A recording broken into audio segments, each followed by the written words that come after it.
Konnichiwa, Olanda kara kimashita, Thomas des. Watashi wa Terschelling des. De opschielge benne Thomas Bakker wie vlienie ta on een nieuwe uitdaging. En dus ging hij van Nederland naar Japan. Het avontuur begon al heel bijzonder. Het begon eigenlijk midden in de nacht. Ik lag te slapen en ik kreeg een belletje vanuit Japan, vanuit mijn zaakwaarnemer. En die vertelde van, hey, ik heb goed nieuws voor je. Ik heb een stage voor je geregeld in Japan. En op dat moment, je beseft het natuurlijk niet helemaal. Maar een minuut later kreeg ik al een Japanse technisch directeur aan de lijn. En die eigenlijk in slecht Engels vertelde van oké, weet je, we gaan je de kans geven en kom hier en we gaan er alles aan doen dat het een succes wordt. Dus toen gelijk mijn ouders wakker gemaakt en vertelde ik ga naar Japan toe. En eigenlijk binnen 2 weken zat ik in Japan voor een stage. Doet Thomas na zijn periode bij HHC Hardenberg in een tussen de Riesvelden stier, wie het wel even wennen van de zo'n 20-jarige Fries. Ik had de sleutel van een appartement gekregen, maar ik had eigenlijk, er stond helemaal niks in. Dus ja, ik moest schoonmaken. Ik had geen bed om op te slapen, dus ik sliep eigenlijk al op de grond. Ik moest mijn weg een beetje zoeken. Ook vooral natuurlijk omdat de jongens in mijn team spreken geen Engels, dus je bent helemaal op jezelf aangewezen.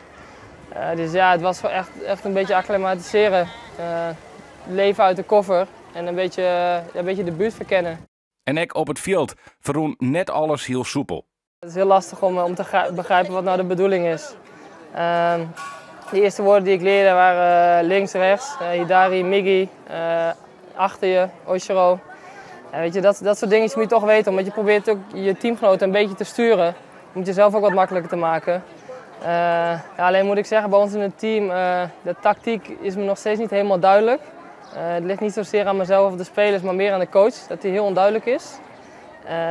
Dus ja, dat maakt het ook nog een stuk lastiger natuurlijk. Kijk, als je als team een plan hebt waar je aan kan vasthouden, dan kan je altijd ergens op terugvallen. Weet je? En dan weet je ook van elkaar wat er verwacht wordt en wat je moet doen. En dat is tot nu toe nog steeds in het team wel zoekende.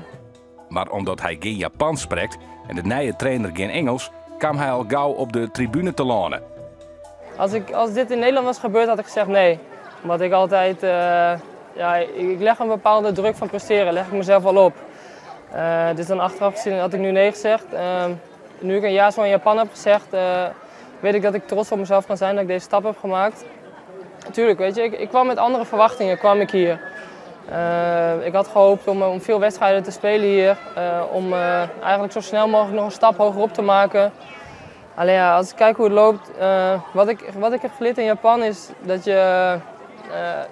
op bepaalde dingen heb je gewoon geen invloed. En ik heb hier echt geleerd, vooral het laatste half jaar, hoe je bepaalde dingen kan relativeren. Eerst kon ik best wel reageren met emotie. Kon ik best wel snel of om dingen met druk maken of boos worden.